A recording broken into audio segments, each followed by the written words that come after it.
Hello, everybody. Welcome back to another live stream. Today, we are here to preview the round that is about to be in Aussie Rules. That would be round 18.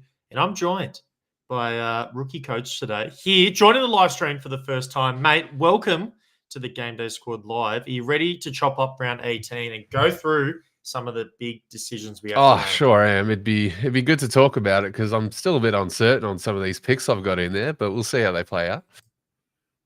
Yeah, absolutely. It was a round where I was a little confused with some positions. Normally, I'm a little more confident with some of my picks, but yeah, this round I'm a little on the edge, and some of the news that just dropped then has me even further on edge, unfortunately. But mate, what we're going to do together, we're going to go through some of the big ins and outs for the round with the news that just dropped. Then I'm going to take you through some rankings that you'll critique, you'll have a good time with. We'll get through that, and then we'll show off your squad, we'll show off my squad, and we'll get ready to watch what hopefully will be a good game of footy, at least in terms of fantasy tonight. That is for sure. Ready to hop in?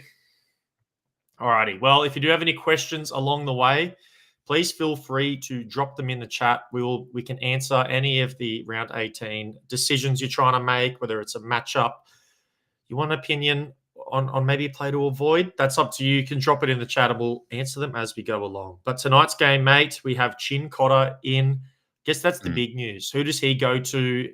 Are we scared about some of the Lions mids? How are you feeling about that? Just in general. I feel pretty good about the Brisbane players because they are playing Carlton of all teams. But Chincotta, we know what he can do. Like he can tend to put some attention into people. Yeah, does he go to a kneel? Yes. Does he sit on kneel most of the night? I personally have a gold Lockie kneel I could look at using, but I think the Chincotta might be enough to kind of steer me away. But I think the mid should be good. I think the mid should do all right. I'm also in like-minded with you. I do think he goes to Lockie Neal. At least I hope so, because I'm starting Hugh McCluggage. I feel like he's been pretty solid this year as a bit of a pod. And if Chincotta goes to Neal, hopefully it opens the door a little bit more for someone like McCluggage to come in and get some of those clearances and touches that he would normally have. In the next game with the Suns, Jared Witts is back in. So that's pretty big for anyone considering starting Cameron in that ruck spot. Without Witts, I think Cameron would be a bit of a lock. But with him back in, I guess that just opens the door whether you want to start him or not, because Witts is so defensive. Yeah, definitely. Yeah. Next game. Let's get into it. What is this? Nothing too significant here. Davidson, Dolan in for the Bulldogs. Cook, Jones, and Miller are in for the Crows. The big news, and this game with the Giants and the Cats. Whitfield, Hogan in, and Smitter back in as well. I'm sure that is sweet, sweet music to everyone's ears. I think so. I personally forgot to take Bailey Smith out of my side last week, so that was a nice little zero on the field, which could have been a pretty big week with some key plays that I had in. But for this week, obviously having a Whitfield back in, which I have a silver of, so I'm very happy to have him back in the team. And then Smith, obviously, like one of the best players in GameDay Squad, finally back out of a very typical laid out of last week. So hopefully we avoid that this week. But yeah, just some really key players for our teams that pretty much like very strong foundational plays that almost everyone should have in their team, I believe. Yeah, 100%. Look, I'm personally going Whitfield straight back in. I'm not too concerned about any role. I think this is a great matchup for him. But if you are watching along, some of the comments coming in here, Monk, tell us what you're thinking there. Auntie Booger as well. And then we've got the third man up boys with Roscoe and Janeth. Is a Whitfield just a lock straight in? Or are we being a bit more cautious? I think he's a lock. I've got a silver one, which I've been saving for him to come back. So he's straight into the side. As soon as he got the all clear from Kingsley, I'm like, okay, yeah, he's in. He's fit. He's good to go. Yeah. Not worried at all. We'll get into the rankings later, but I agree. I agree 100%. You can't fade someone like Whitfield. Get him in for sure. This Richmond Dons game, we've got Short back in. He's been out for a while, so that's a little interesting there. But I guess the big out in this one is Jai Caldwell, which, again, that opens the door of opportunity for someone like Zach Merritt. And I have a feeling, unlike other rounds, people will be a little more confident in rolling in a Zeret into their midfield. Yeah, especially after the performance that we saw last week as well. He was so good. He was so good. And I've had him sitting there in the reserves ready to go, and I just haven't have the confidence, but after last week, given the matchup they have, this week as well, kind of have to have a merit in some rarity in your team. I think you just can't really avoid it, can you? Yeah, mate. It was like a trap before when Caldwell was playing the midfield, and you just never knew where he was going to go. But with Parrish is out, Caldwell is out. Who else is going to start in this midfield? And especially in such a good matchup, I'm with you there, mate. Get the merit in, load up 100%. as well. Next game, though, we got the Dockers Hawks. Finn McGuinness, the tagging demon, he's back. Oh no. Yeah, so look, we'll go through rankings a little later, but that's probably the only significant thing out of Mhm, there. The Melbourne North Melbourne game, pretty big one. LDU is out. mhm. So we're going to go through some defender rankings later. I think that out opens the door for someone to sort of creep into the top 7 and the best 7 defenders for the round because of the role they'll play. Yeah, yeah, I like it. I like it. Alrighty. Other than that, look, we've got 2 more. Saints Swans, Peter Laddams, Jesus. Oh, He's back. not a name I like to see for my Bloods, mate. But yeah, look, let's skip over that. And then Aces the out. last game, we've got Radagalier out, Pal Pepper out, and Vicentini. So the ruck battle there is going to be very interesting, but always Mhm. back in. And look, that about covers it all. Tim Kelly's out as well. Let's go through some rankings, mate. I prepare these every single round, and it's a little different. Sometimes people are with me, other times I don't know what I'm doing. I think I must be Yeah. misdirected and gone the wrong way. But hopefully this round it's good. I've been some good form, not to toot my own horn, but I've been scoring pretty well. Have been making some mistakes, but that's normal. That's Mm. part of what we do here. But look, this is who I think will be some of the best defenders for the round. Now, I am starting from the top with Wanganeen Miller being the rank 1. Mhm. McKirch is number 6, and then the bench there is being number 7. But let me just play off the comment I was making. I actually think Harry Sheasel comes into number 7 for me because he will be playing in the midfield a lot Mhm. more with LDU out. Rookie coach, what's your feelings about that? Is Sheasel in? You a bit more hesitant? No, I think you're on the right path there. It seems quite logical when you really think about it. Yeah, it's what happened during the game when LDU unfortunately had to take a seat early, where we saw Sheasel kind of get that role that he's meant for, and that for Yep. whatever reason we see him move out of all the time. Thank you, Clarko. So I think you can expect from at least this week and next, definitely a spike in his scoring. So I think the comparison is obviously a McKercher, who's got that very fruitful role that we Yep. currently see. So is it a play that you have both expecting a spike score, or do you have to pick one?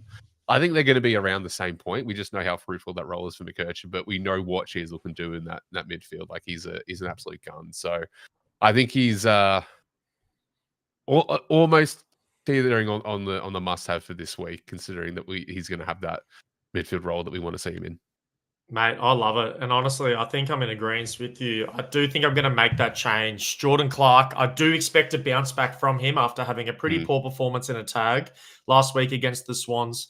But I just think there's too much upside with Sheasel playing through the middle. And mhm. then McKercher, they're versing the Demons this week. And one thing the Demons know how to do as a footy team is kick some behinds. Yeah. And Daniels is in there, but McKercher will also be taking some kick in. So I think a little Yes. buffer in terms of that sort of floor that we'll see. I'm saying start both, and I'm a little scared because I've got 2 giants in my best 7 as well, and I don't really like to do the double, Mm, especially a double in that. mm. Very true. Any concerns about Wanganeen Miller versing the Swans, potentially getting a Jordan or a Tom Campbell tag down there in defence? Now, I know he was tagged last week, and look how that went for old Hawthorn, but what's your thoughts on it? I've got him at number 1 still because of the upside, but I am pretty nervous heading into the matchup. Yeah, I mean I think the upsides, like there's so much upside there, you kind of can't not go there. Because what if Yep, they don't? Like we've only seen Campbell come out and do this only on Dale, and we know correct. Dale is a little bit more. I wouldn't say he's as free flowing as Naz. He's very much more locked into a little bit more transition, but Naz Yes. just can run with it.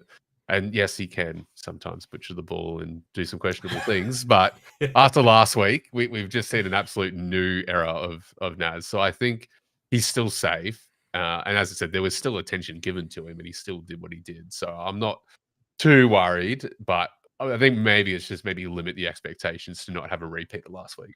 Yes, definitely. Look, it's pretty hard to match the level that he played at. I agree. I've got Nick Martin there at second, and Yeah, love it. he's in some average form by his standards, at least prior. He was on a streak there where it looked like he couldn't score under 130 game day squad points, but he sort of come back to the norm with 3 weeks of 112, 99, and 88. But I think Mm. this round in particular for him, we could see him explode and go through the roof. And some of his ceiling scores, especially with game day squad, we saw a 199-point performance in round 11 Mhm. with 2 goals and 26 kicks. Yeah, So I'm pretty ridiculous. bullish on Nick Martin. I've got him there as the gold. So he's actually my highest salary cap defender for the round. And I just think he's the play. If you're going to put some salary cap in this line group, it's probably with him. Yeah, I mean, and this is the benefit of the game day squad kind of format as well, is you can really aim and target those matchups. And I think Correct. Essendon being one of those weaker matchups against Richmond this week is one of those ones you want to try and target. So you think of your Merritts and your Martins, like previously you had Cardwell in that conversation as well, but you really kind of want to load up on Martin and Merritt this week. So I think Martin's a perfect choice for your backline in any Amazing. rarity. Just get him in. Let's answer this question. Auntie Booger has just come. Noble or McKercher? I'm conflicted. Well, Auntie Booger, you know what I'm going to do, but rookie coach, what about yourself? Do you have Noble in, or are you giving the nod to McKercher, or neither? I'm still probably giving the nod to McKercher. Okay. Just because we've seen he's probably easier to rack up the disposals versus like compared to Noble. So I think I have more faith in Kirch being able to rack up more disposals and be a bit more influential than Noble would be. Likewise, and I agree. He's really taken that role on with 2 hands and run with it. He Mm. looks fantastic. He is going to get a lot of cheap pillar at the back just with the play style with North. And yeah, I'm with you. If I have to sort of trust in one or the other, McKercher, I think has taken my heart recently. And yeah, he'll be Yeah, starting in my squad. definitely. Pretty hard to fade the 3 on the bench, though. Well, actually, swap Clark out for Sheasel. I'm pretty confident that is the one change I will make. Mm. But other than that, Sinclair, Holmes, and Jordan Clark are all elite defenders in their own right. Sinclair still, like, I guess he's not playing his best footy, but he's still getting around 110 fantasy points each week. He just seems so safe. I'm a little more nervous with the Holmes matchup, but there is a comment here that's talking about this rookie coach considering fading Baz and potentially playing Holmes with a tag. Yeah. Thoughts here? Yeah, I like the play, and it's the play. I've had Holmes in my team the whole time, so I think Bedford is probably more akin to go to a Smith type, and even Kingsley's come out and said they might put attention into him now with Bedford. So Yep. that kind of just elevates my confidence in having a Holmes there, just because we know what caliber he can do, and he could have had an even bigger game last week. It's yeah. I think he's a lock in my side, but he's definitely a great shout for anyone that's still looking for maybe that bench spot that's kind of up for grabs. Yeah, love it, mate.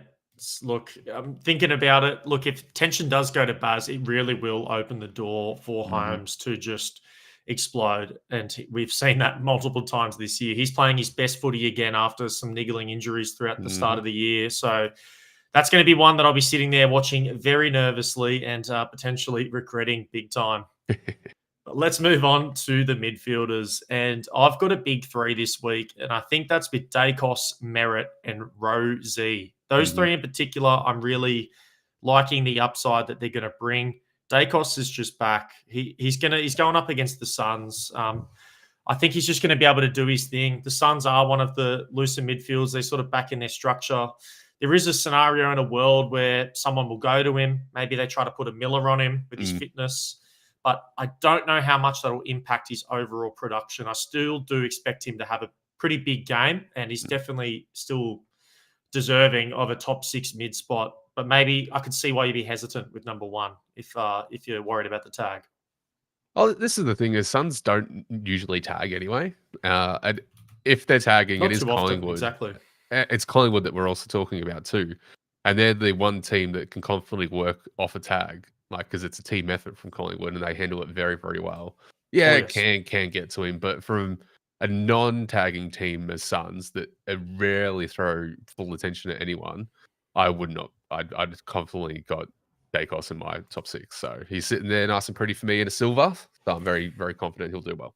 Oh, you bloody beauty. That's good to hear. We're in the same minds there. We spoke about Merritt before. Caldwell out. He's the pig in the middle now. I think he's going to explode. And Rosie is just Connor Rosie. I couldn't imagine before the year started that if you told me he'd go to the halfback, that somehow he would become better in fantasy production rather than playing in the midfield.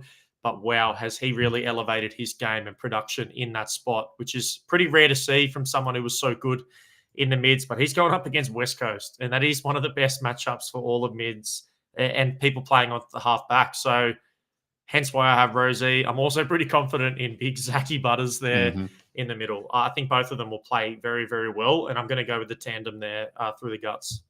No, like it's a great approach. And as I said, it's playing that matchup. That West Coast matchup is very, very juicy. And having the likes of a Rosie and Butters, how can you go past it? Like I've got I don't currently have. I have to make a call of Rosie or Butters, and I have a bit more confidence in Rosie at the moment. Yeah, his floor is just fantastic. Sometimes with Butters, you can see he gets worked out of the game, or he can almost seem a little disinterested at times where he's just sort of going through the motions. But yeah, Rosie, he's rarely ever scored under 100. It's only twice this season in so many rounds. So he's just fantastic. I've gone Tommy Green, and I spoke about Hugh McCluggage before as a bit of my pod. What's your thoughts on Tommy Green against your boys at the Cattery? I think he's been really good all season. Very, very consistent. Loves the contested pill, which is always beneficial. I don't mind the pick. There probably will be attention given because he's probably going to go head to head with Atkins, who is also probably the leader for contested possessions, or at least trying to put attention into anyone trying to fight for that. So probably not going to get I expect, because Atkins can do a nasty job on him. I don't expect a spike score of amazingness, but he still finds a way to just get the job done somehow. Like I don't know how he does it, but he somehow just gets it all done. It's ridiculous.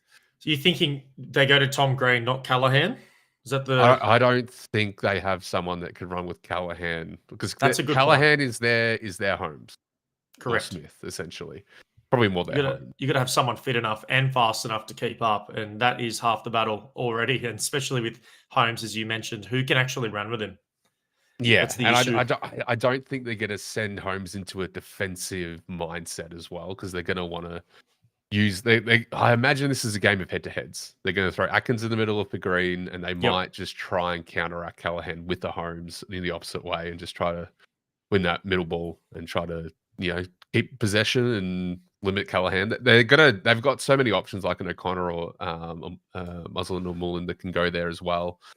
So it's you never know. You never know which along. They've got the ability to put in multiple attention spots for players, but I think if anything, I might go on a limb here. I'd say Callahan's probably ahead of Green this week.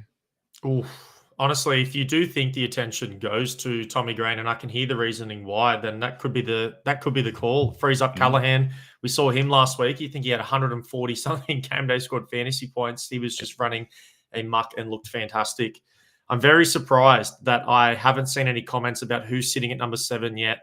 If anyone that has followed along, everyone knows I'm a Goulden fanboy. I always start him. I claim that he's matchup proof, but I'm pretty worried about this guy called Marcus Winhager and his effect that he may have with Goulden sitting on the wing. I'm not sure. We haven't seen your squad yet, but are you as concerned as someone like myself where when I'm a Goulden homer, normally I don't even think about it, but he's got me second guessing. And currently I've got the likes of McCluggage and Tom Green over him.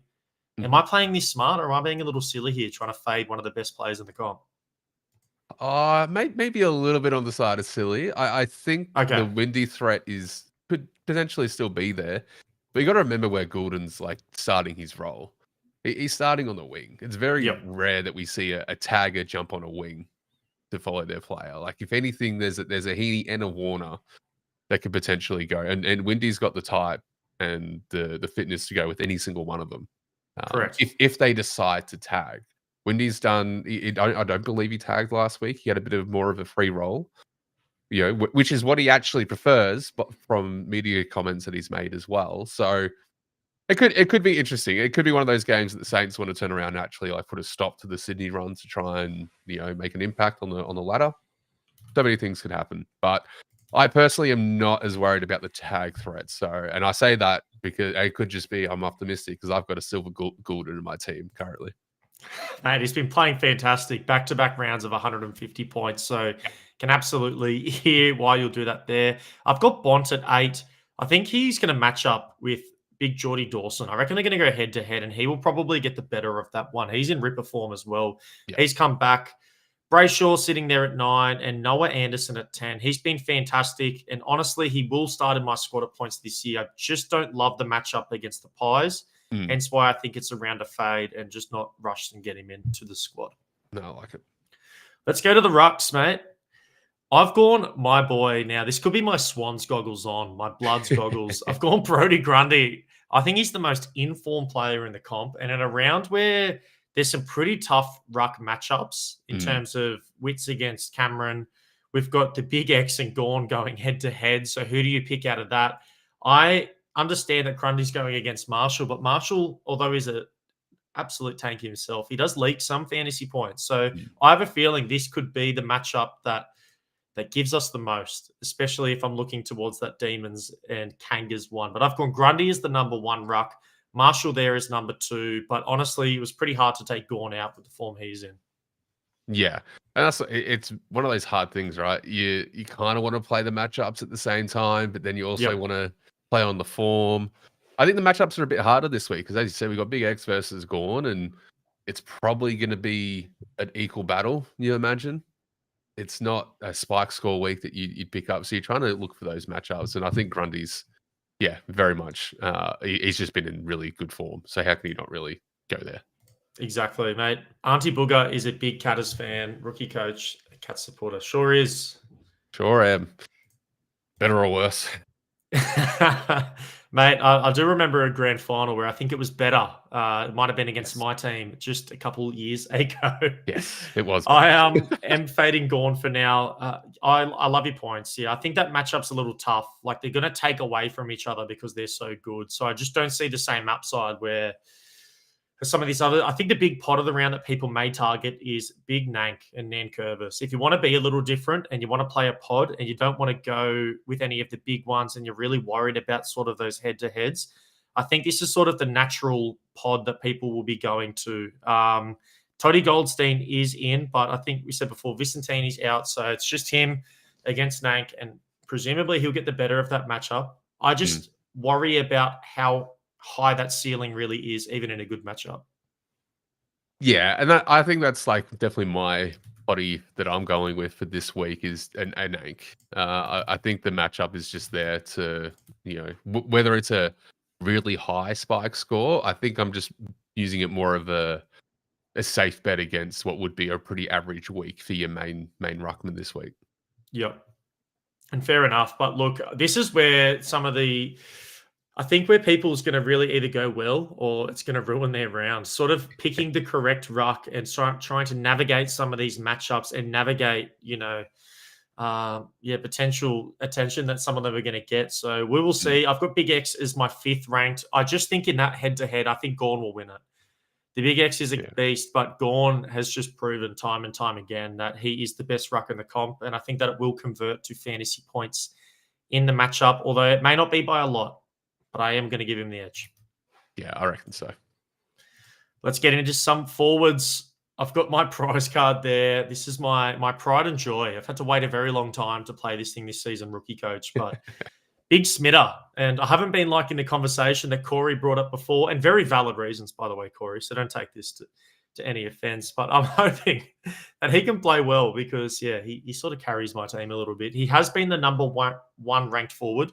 And even with tag concerns, I still think there's enough upside, at least compared to others with his role, that he could still crack the ton. And even if he does that, that'll be enough to be, in my opinion, one of the better forwards for the round. So I'm going to stick with him despite some very serious concerns of him being limited in terms of production. Yeah, I think it's, again, one of those players where you kind of just have to take the risk with it and hope that they kind of outperform it.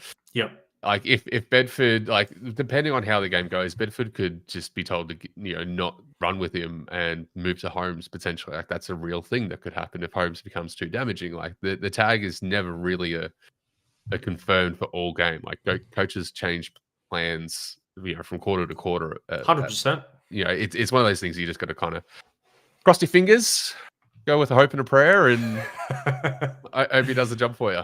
Fingers will be crossed, that is for sure. Luke Jackson, I'm loving how he's been playing. Although the 105 last round, look, he's playing in the guts, even when he's not rucking. Yeah. It's pretty special for a player of his caliber and his position. So he's been kicking goals. It's been, I think, 4 weeks of 2+ goals at the minimum in those matchups. So he's got the goal kicking upside. He's got playing in the guts. He'll also do a bit of tapping around the ground. So I think he's a pretty safe start, and you've got to get him in this round in particular. Cozzy Pickett, I agree. He's a freak. Got number 3. I don't think I need to talk about him too much. He's got a pretty good matchup against the Kangas as well. This could be a game where he kicks a bag of points and a bag of goals, and that leads to many points for fantasy. So confident in Pickett as well. Yep. He's in for me. He's just been really, really solid. You really can't go past with the forward options. Like Pickett has to be up in that conversation. Yeah, I've gone with Myers this round. I've got Cameron, and I've played sort of the trio quite a bit. Your Catters have dominated my forward line throughout this season. And this week in particular, I'm only going to stick with the 2. I do like Manor as well as a bit of a side play. He's really consistent. He's just gets the job done. But Myers has been playing outstanding footy. And you just got to get him in. Jeremy Cameron against the Giants, I'm a little bit more nervous. It is, his old club, so you never know. He could be feeling some type of way and come out there and kick 5 or 6. But he could. I'm just going to go the other side of that. Hopefully he doesn't, and I don't regret it. Jackie McRae back in the mids, playing some of his better footy since his injury. The 139 last round. The upside for me is just why I'm getting him in. Matthew Kennedy. Can't find a reason to fade him, even if he is slightly regressing, but you had to at some point with how good he was playing. Yeah, exactly. I guess the big call here is Jason Horne-Francis. I'm going for the matchup, but look, he's been a little up and down. We've seen a little bit of a roller coaster with his production.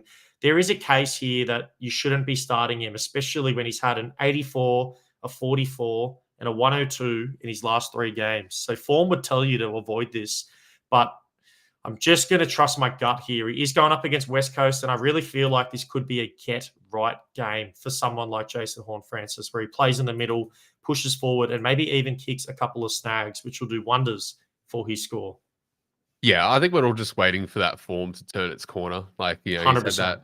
had that injury, he got sub early, he got that shoulder play up. Like, there's just a few things that have kind of prevented the form that we did see previously kind of really take storm. So, again, this is sort of the game you'd imagine to come back on. Easier matchup in West Coast. There's not going to be as much attention to go around for him. Hopefully he's fit and healthy and can just give us a really nice, repay of the faith, I suppose. Yeah, absolutely. Look, I guess if he gets an uptick in CBAs, I'll feel even more confident about it. Only the 58 last round and then 11 and 21 the rounds before, which is a definite indication of he needs CBAs to score. And that's with a lot of players. So pretty stock standard. Good comment here by Gainers. No love for Caleb Daniel. My thing here is Caleb Daniel is like one of the safest forwards in our game to play right now, just because he takes kick-ins. He just plays a really good role. For me, he sort of lost that upside. And I'm looking at some of the options I have here, and I've spoken about sort of the fantasy floor with Jackson, Pickett, Myers, and even McRae and Kennedy there. Although Caleb Daniel's safe, I'm just going to go with sort of a home run play in Jason Horne-Francis, and I'm going to trust. And then I guess the 3 on the bench are 3 big key forwards that I think could explode as well. So if you want to take a big swing and try to go with a grand slam, like Thilthorpe this week could play excellent. He's due a really big game of kicking goals especially, and he's got a pretty nice matchup against the Doggies, who don't really have a key defender that can go to him, and because he's just a bit of a freak. Yeah, that's the thing is like the formatting of the fantasy type scoring just means like the guys that can kick the goals and kick a bag on any given day, the spike score is just what you're really looking for. And that I totally agree about the Daniels pick. He's very, very safe, but I think you got to try and take some risks to capture some spike scores to really get ahead. Yeah, exactly. And look, if you've played a couple of pods or, you've gone a couple key forwards and you sort of just want that security, it's probably a good play to get him into your forward line, maybe as that 7th option. Because again, as I mentioned, like if I go past his past couple of rounds, 94, 91, 97, 107. So Yeah. nothing superstar and screaming absolute must start, but look, pretty safe as well with that right. So definitely the case there. Darcy is just Sam Darcy. He just has quarters where he goes really quiet. I would like to see him be a little bit more consistent over the game, but nonetheless, he's had 137, 134, 70, and 106, and just a minimum of 3 goals in all of those past 4 games. Just this week in particular, I'm not loving it as much. And then big 2 meter Peter. I have a knack for giving him a little too much credit, but he's made my rankings. I actually think it's a sneaky pod to get in your squad. He's going up against Richmond, and this a serious case to be made that he could be kicking a bag of goals. And if he does that, I think he creeps into one of the best 7 forwards for the round. I'm going someone like Horn Francis over him at that 7th spot, like we spoke about before. But big 2 meter Peter, if you want to take a big swing, I was talking about those grand slams. He's a bloody great candidate for it for the round, this round in particular, at least. Yeah, no, he's definitely a really good shout. Alrighty, mate. I think I've been blubbering on too long. It's time to pull up your squad. Quickly take us through your squad here, who you're looking at, and there are some key differences which I'm loving. So take it away. Yeah, I mean it's one of those things trying to look for those matchups to really capture that spike score. So again, we looked at the defensive line. I still think Zorko's good enough and can put a spike score up any day. So I think he's pretty much a lock most weeks. Obviously, until I see him absolutely fail, he could easily be switched out. But I trust my boy Holmes. Whitfield, of course, we've spoken about. I've got a Silver Naz in there because kind of hard not to. We did mention McKercher himself, all our trust in that, and then Ash. I still think the Whitfield and Ash is a great combination. They just seem to do their own thing and have been very, very consistent. So having some rarity out of those 2 players, I think, is a must. And then Nick Martin as well. Really good shout with that matchup. So locking that in. I think the midfield could potentially have a bit of a change, but definitely got a merit in. I still trust the Goulden. The best gold I have in my mids is Richards, and I've really he's my favorite player at the moment in the league. So absolutely love what he does. So it's more of a favorite pick than a matchup pick, but he'll probably never leave my midfield. So Richards just looks so good. A Dacos we've spoken about seems to be a must-have along with a Rosie. Dawson is one that could potentially change out. Could throw in a Butters in there, but Dawson again, he's just been so good over the season. Solid. Oh yeah. So just as a silver, it's just more of a safety net, kind of like a Daniel. So just some really safe bets there. And then, as we said, the ruck line, Grundy again can't really go away from that form at the moment. So betting on that, I have to bring him in. And then I'm going potty with the ruck and trying to play that matchup. So I'm bringing in Nank. I couldn't make up my mind if I wanted to go a Dawn or a Sherry or a Marshall like yourself. There's a lot of different options you could take this week. What I would really love is having a Kieran Briggs locked away, because I think he's definitely a quiet pod that you could look at this week as well. I like that. So, but I've gone Nank because I have him against the old Goldie. So we're going to see how that works. And then the forward line, which gets a little bit creative. So again, more matchups this week. So bringing in the Horn Francis again, hoping he turns it around. Myers and Smith been a pretty big staple. Again, it's been very, very consistent. I've got a Goldloo Jackson there, just hoping I capture one of those spike scores that we know that he can produce. Pickett and Kennedy, very, very solid. So same there. But this is the one difference we have in the forward line, at least. But take us through this. Love it. So I'm going very potty here just because of the matchup. And I loved what I saw with his return game. Like the accuracy from deep with his kicks and just the form that he does and can have now that he's back from injury. I absolutely think he can kick a bag this week. So I'm targeting a spike score due to goals kicked and just having, the power just absolutely run rampant over the Wiggles themselves. So I'm betting on that, and I'm taking a bit of a risk. So it could easily be Daniel to play it safe, but I think I got to take a risk here and try and target someone that most people wouldn't even think to have there. So we'll see. Mate, I personally love it. There's been a lot of chat this week about Georgiades, big key forward in the exact same matchup. And if you're so bullish and thinking about going there, why not play a bit of a pod? Go someone like Lukosius, who has equal ability to kick a bag and potentially may take away a little bit from his upside. So he outperformed Georgiades in his first game back last round. You just touched on. So there's absolutely no reason why that won't be the same case heading into this game. But there we have it. The rookie coach has showed us his squad, mate. Bloody red hot. I'm ready. We're only a couple minutes away from kickoff here. So look, we'll wrap things up pretty quickly. But thank you so much for hopping on the stream tonight, taking us through your analysis for the round, showing your squad, mate. Yeah, we really appreciate it. We look forward to having you back on here soon. No, it's been an absolute pleasure. Hopefully, hopefully I can get some rankings and some scores behind me that maybe show you I know what I'm doing to a degree. But I am a rookie, so you know what? It's very much in character to not be smashing it every You weekend. are the rookie coach. Exactly right. So if anyone can, it is definitely you. For everyone who's tuned into the stream tonight, thanks for dropping the comments. Leave a like if you're still kicking around here. We appreciate all the love and support you're giving us. If you are still in the Classic Cup, the best of luck. Hopefully you can win your matchup. And yeah, just from us two here, we're sending you all the best of luck for the round. And hopefully we'll see you on the leaderboard. So that's a wrap, everyone. Enjoy the footy. Get a beverage. Get some food.